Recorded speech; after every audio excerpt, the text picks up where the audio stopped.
Today's topic is multiply by 3. We are going to learn different strategies for multiplication. The date is 30th of March 2020.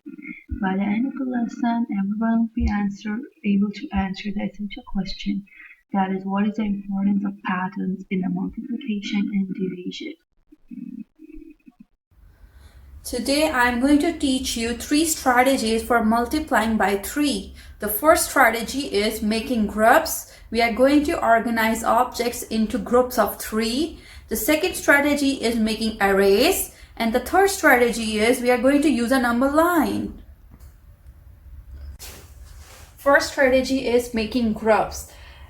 Suppose we have 3 multiplied by 1. According to this multiplication sentence, we are going to make 3 groups.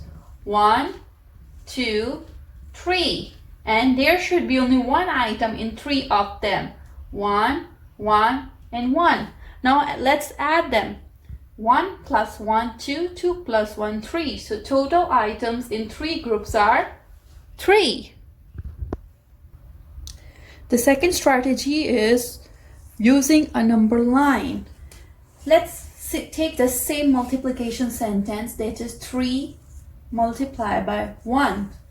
When you have to use a number line, this sentence means that we have to skip count by 3. We have to jump 3 numbers.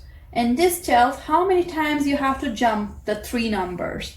It means we have to jump 3 numbers only once.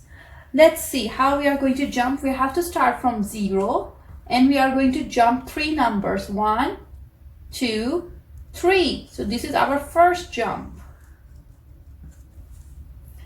This is our first jump. So it will mean this is going to be our answer. 3 multiplied by 1 will be 3.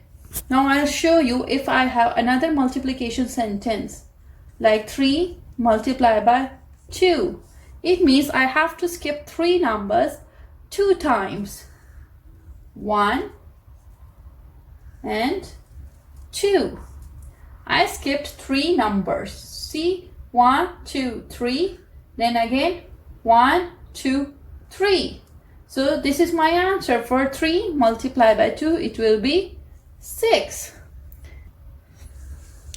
Let's look at one more multiplication sentence. That is 3 multiplied by 4. It means we have to jump 3 numbers 4 times. Let's start from 0. 1.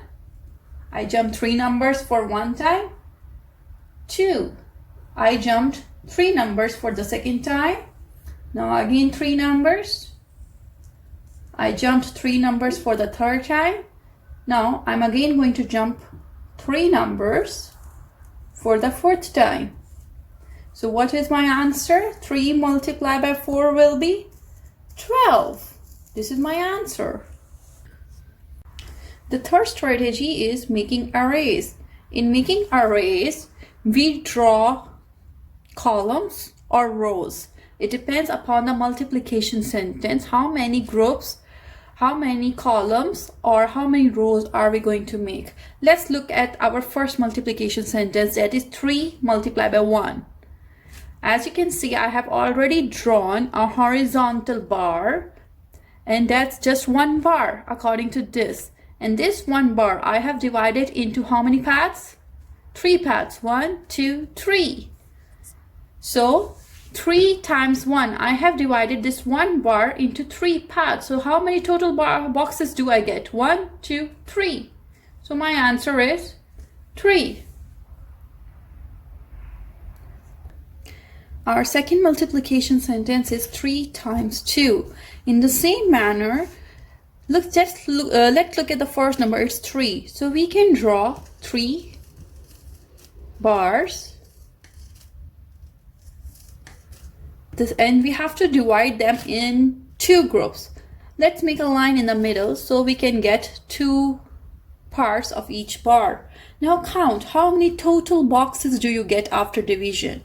1, 2, 3, 4, 5, 6. So it means 3 multiplied by 2 equals to 6. Good.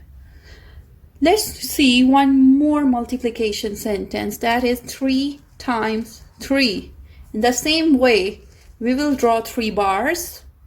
1, 2, 3. Now we will divide each of the bar in 3 pieces.